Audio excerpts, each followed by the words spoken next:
Hey guys, it's Amanda. What's up? I hope you all are having an amazing day today. I'm very just ready to film this video. It's gonna be an update, Q&A, what the fuck my life is post living in Copenhagen. I feel like these videos I'm able to chill out the most and just talk to you, okay? So we're gonna keep it casual today and I'm gonna be answering questions which you left for me on my last video. I'll link it below if you haven't seen it. It's my first come thrift with me back in Toronto. I also want to say thank you so much for all of the love on that video. I feel so welcomed back into my YouTube community and I've read every single comment on that video and I literally am just like forever grateful for you guys. I'm just gonna get into the questions because literally this video is gonna be me talking for probably 30 minutes straight. So let's not, do it all in the intro. I'm gonna just premise this by saying, if you're new here, basically, I went on exchange. And even if you're not new here, maybe you just don't know why I was even in Copenhagen. So basically the university that I'm currently attending, which is Toronto Metropolitan University, has an exchange program. So I applied for exchange when I was in my second year of school to go in my third year. And I got accepted to Amsterdam, the school Amphi. I was so excited and then it got canceled because of COVID. So I decided, you know what, I'm reapplying, bitch. I chose this program, Fashion Communications, specifically because they had an exchange program. And also just to give some context for the exchange application, it's a lot of work. It's not just, oh, I want to go, you apply and then you wait. No, there's an essay, a portfolio, a motivation letter. Obviously you have to have specific grades. It's an entire ordeal over the span of multiple months. For my program, our final year, you have to do in 2 semesters in a row, it's consecutive because it's a final project. So I knew, okay, if I'm gonna go on exchange, I have to take another year of school. I reapply, I don't get in for Amphi. Amphi is #1 for a lot of people, so it's very competitive, but I got into Kia in Copenhagen. This was during a low of COVID, so, seemed like I was gonna be able to go. And then cases started rising, exchange got canceled, and I was like, what the actual, how is this happening? You know what I mean? So it was so up and down. One day in October, I received an email because the global travel ban had been lifted. So the exchange department sent out an email saying there's a possibility exchange is back on, at which point I was already not at peace, but I had accepted I'm not going on exchange. It wasn't meant for me. I did debate reapplying and trying to take another 2 years of school, but that's insane. So I was like, no, I'll just move when I'm done school or travel when I'm done school, whatever. Anyway, so in October I get this email and I'm like, you're done. I literally was so not expecting the university to go back on their decision. Now, the entire period that we would have had to apply for Kia, because although we got in through our home university, now we have to actually get into the host university. So that included doing an entire portfolio and an essay, which normally we would have, I would say, a month to do, but we had to do it in 24 hours. The program that I had initially applied for was branding, but because of COVID, canceling it, whatever, they filled those spots, so I had to go for sustainable fashion tech, which ended up being amazing, but it was way more design oriented. So the portfolio included designing a collection. So I ended up submitting that portfolio and just crossing my fingers, obviously. And it was at this point where it was literally 2 years of work to go on this exchange. This portfolio has to be on 10. If I were to ever have gotten rejected by Kia at the last stage, I don't even know what I would have done. But I got in, obviously, because I went. And so I basically had from November 1st until January to get my passport renewed, my visa, everything done, biometrics, find a place to live. Yeah. So anyways, I don't want to go too much more. I've literally told you every detail. I'm I don't want to go too much into detail. But if you do want, honestly, an entire exchange video about the process, applying, tips, your portfolio, if you go to Toronto Metropolitan University, whatever, I will so do that video because my exchange experience was incredible. I'm the kind of person that knew I was going on exchange from day one. I literally could go off with advice for you because I really went through that whole process twice. Okay, we're 11 minutes in and that wasn't even a question that anyone asked, but I just had to premise this video. As you can imagine, a bitch was excited to go to Copenhagen. I went to Copenhagen with 2 people from my program, spent a week together in an Airbnb and then moved into our residence, which was a student residence, and then that's where I lived from February 1st until July 17th. And then I stayed with a friend, and then I traveled on my own for a month. So that is gonna premise this Q&A. Holy fuck, I'm sorry that was so long. But now I'm gonna get into answering the questions that you guys actually wanna know about my time in Copenhagen. Okay, let's do it. First question is, are you going back to Copenhagen? And I'm definitely going back to Copenhagen, not necessarily to live, but I made friends in Copenhagen that I will 100% be visiting. One who I know is watching this, Sophie, hi. My friend Sophie gave me a little going away gift, and this cup with a matching plate and then a pink striped one with, I think, a fried egg on it. But it's by the brand Rice, which is a brand that she has tons of kitchenware stuff from, pillows, and I was obsessed with it. So she got me a little present when I left, and I could die, and I love her so much. So literally to visit Sophie alone, like, I will be going back to Copenhagen. Somebody said, are you still gonna be in contact with the friends you made in Copenhagen?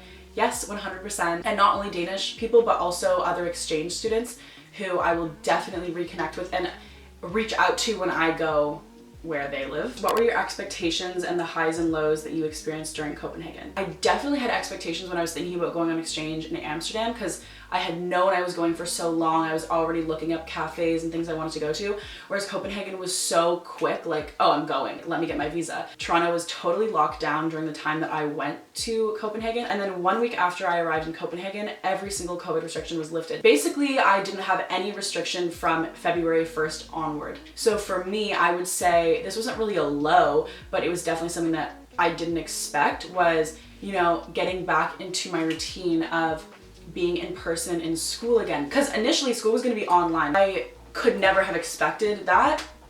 And it was like definitely a high and low, because adjusting back to my routine that I had been out of for the last 2 years here in Toronto, of being in person in school, socializing all the time, like all the time, just during the day, like my morning routine, like going somewhere, like all of that shit was being reintroduced to me, all while adjusting to living somewhere totally new with all new people around me, without my like friends and family, was really just like kind of crazy. And for the first 2 weeks of things being in person, I was so drained at the end of every single day. Like, I would come home from school and be like, while feeling like, oh my god, I'm in Copenhagen, I need to go out and do something. So that was definitely, I wouldn't say it was a low, because that would have happened the same way in Toronto, maybe with a bit more like comfortability through that, but I was immediately just like pushed into living life again, which was a high. Another high was meeting amazing people in Copenhagen, traveling. I feel like this is literally overwhelming me because there's so much to talk about. I'm not going to feel satisfied with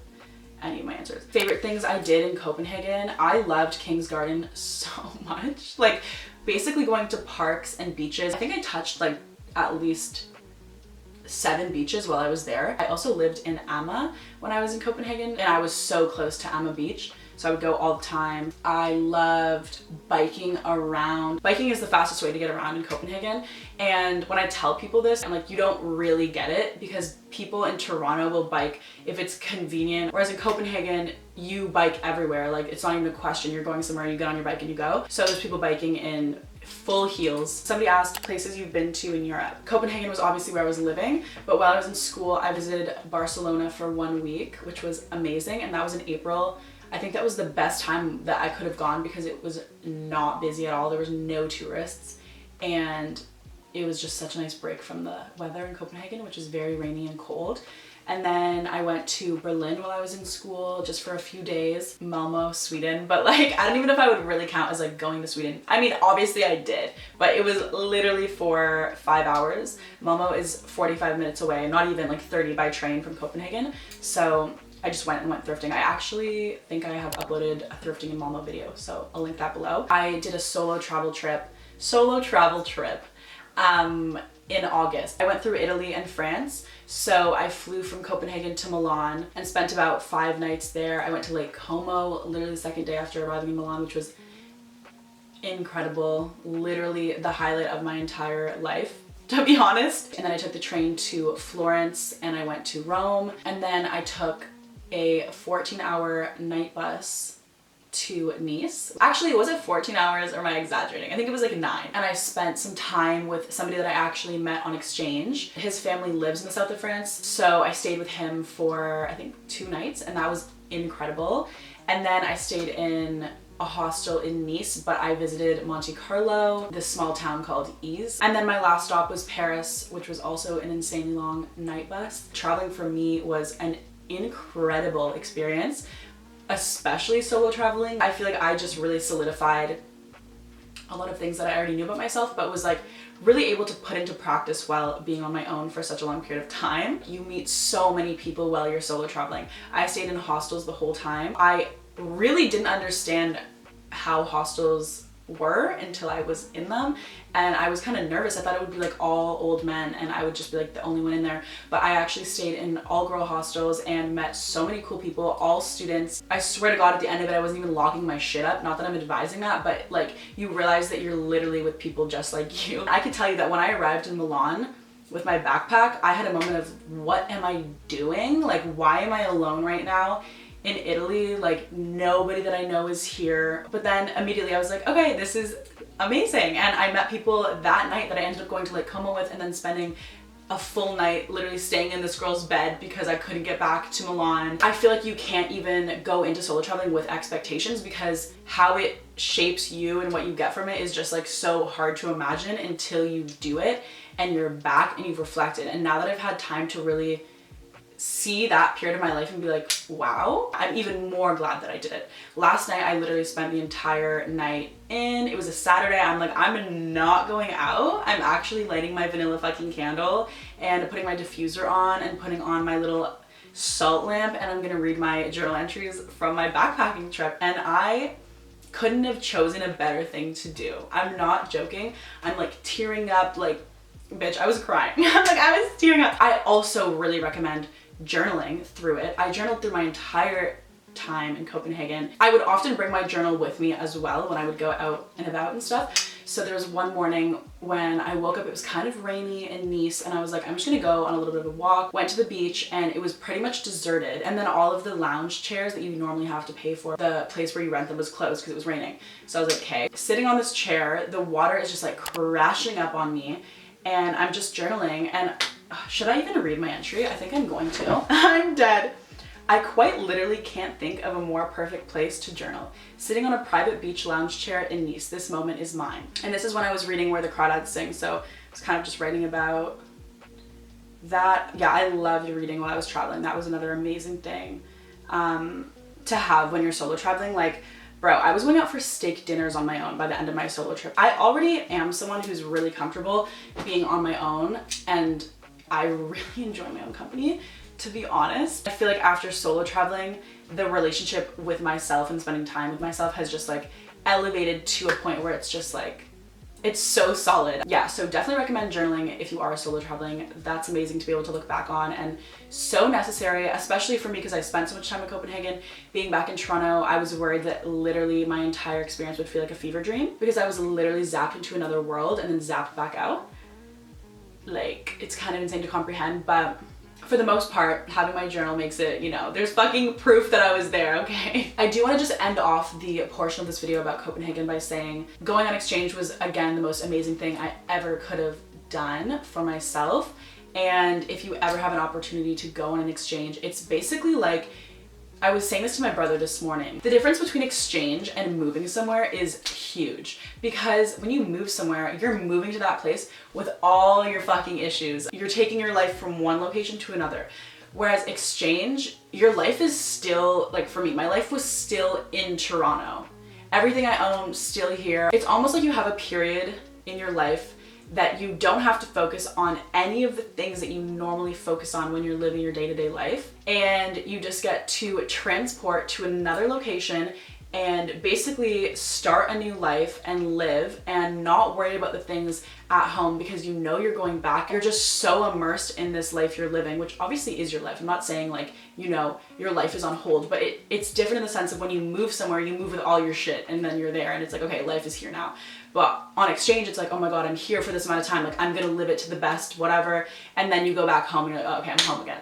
So it's a very, very unique experience. And I feel like nobody talks about the after, okay? Like once you zap back into reality and your life that you were living is just no longer in reach, and for a lot of people, totally inaccessible, because I can't just like go back to Denmark and live. Like I have to apply for a working visa, and like get sponsored. Like, I don't know, it's a whole thing. It's not like I could just go back and live there. I can't recommend going on an exchange enough. I've never heard of someone having a negative experience. And if you do, what you would learn from that is probably the same as having a positive experience. And I feel very, very blessed to have been able to go on an exchange at the time that I did, in a location where COVID was totally way beyond what it was in Canada, because I was able to adjust to living life normally immediately versus kind of easing in through the phases that were in Toronto. I'm gonna end the questions about Copenhagen with that little note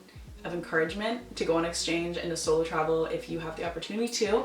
And I'll answer a few, oh my God, not me reaching. I'll answer a few questions about thrifting and fashion and stuff, just for those of you who left questions about that. Favorite items you've thrifted? I honestly have to say that the shoes that I just thrifted in my last Come Thrift With Me, the Nike Wedge Silver sneakers, yes, you heard that right, have to be one of my best thrifts ever. I have already worn them, they fit me perfectly, I love them, and I feel like they're so reflective of my current style. Advice on how to dress, I like your style. I would say experiment. If you're someone who doesn't have a clear idea of what your style is and you're like looking to different aesthetics for inspo, I would say instead of doing that, go to the thrift store because it's so cheap and you can find a bunch of different things, put them on and see what makes you feel confident. Don't put yourself in a box of, okay, which aesthetic am I gonna fit into? Instead, put clothes on your body. Like Pinterest is great, you know, make a board, but until you're wearing it, you don't know how that piece makes you feel. I feel so confident in the clothes that I wear, and that's why I wear them. It's not because I'm like, oh, like what about my style to be? It's like, bro, my style could only be what it is because that's what I feel good in. Anything else I don't feel good in, therefore I wouldn't wear it. It's just about experimenting and putting things on until you feel like, oh my God, that's me. This outfit is such an accurate representation of who I am and I'm comfortable in it. How do you cope with not wanting to wear a specific outfit or item because you feel like people think it's weird, or do you not give a fuck? LOL. I often stop myself from wearing certain things because I feel like I might look like a clown. I feel like you already know what I'm gonna say to this. There's two things, because I recently heard actually Lainey Ozark talking about wearing clothing pieces outside of your comfort zone is not a good idea. And what she meant by that was, if you're wearing something outside of your comfort zone, you're uncomfortable because you don't feel good in it. You should never force yourself to wear clothes because it's like, oh, I'm pushing my comfort zone.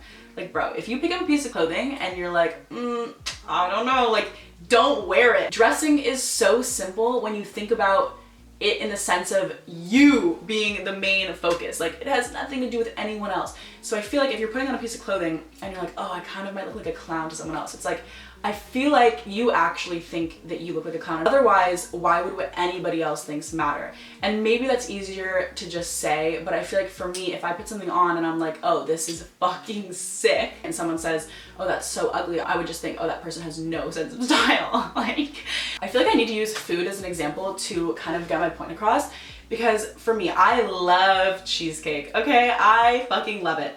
And if I was eating cheesecake and someone came up to me and said, ew, like, you like cheesecake? I would be like, bro, like, where's your piece? Like, can I have yours too if you don't like it? Like, I would never for a second think, oh, they don't like cheesecake, maybe I shouldn't like cheesecake, because I genuinely like it.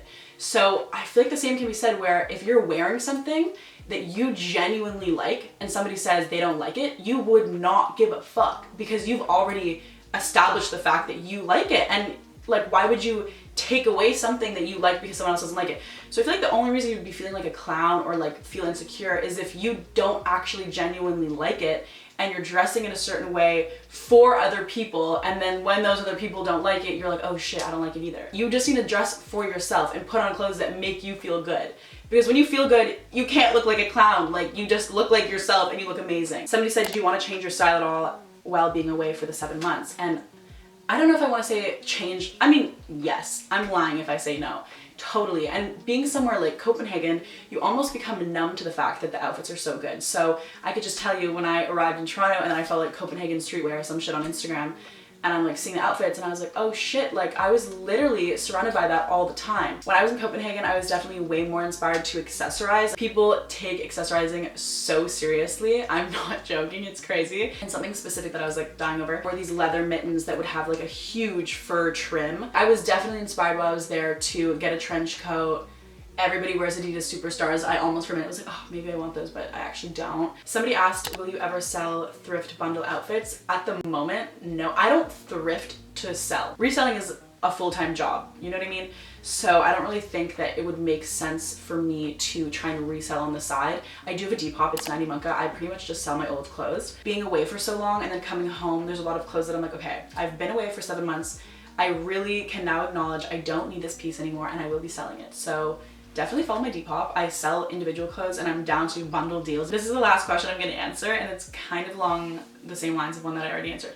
I sometimes wear pieces that people don't normally wear and they make comments like, what the heck are you wearing? Do you have any experiences like this and how do you cope? I literally cannot even fathom that somebody would ever ask you that. I think you get to a point in your life when you realize every negative thing that somebody says about you is a projection of themselves, okay? What they're really saying is, oh my God, how do you have the confidence to wear that? I could never. It looks so fucking good. And I just always think, you know, if someone has something negative to say and they actually like feel the need to get it off their chest, like imagine having the time to say that to someone and thinking that they would even care. So I think for you, you need to realize that it's totally a projection of the fact that they're jealous of what you're wearing. I think it's really easy to make things a huge deal in your head. And then when someone makes a negative comment, you're like, oh my God, like, you know, you'll question everything, but it's like, really, what are you questioning? Like the shirt you have on, it's not that serious. And I think that just comes with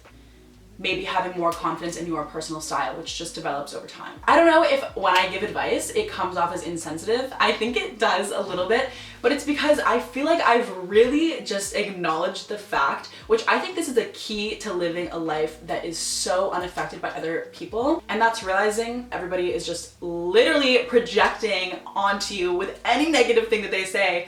All you can do is feel bad and hope that they find peace. Like, I just genuinely can't imagine making a negative comment about somebody else like that because I don't care, you know? And if I realize that I don't care, I just assume that other people don't care, so therefore there's no issues. With that being said, I hope that the people that are telling you your outfits are whack find peace because I just can feel bad for them. I'm gonna end the video here. I really went off. I don't know how long this video is gonna be. I hope you guys got something from it. I really hope you guys enjoyed. I love you so much, especially if you watched till the end. You are a motherfucking one. And I think I'm actually gonna film a thrift haul now. So I'm gonna go and I'm gonna talk to you guys later.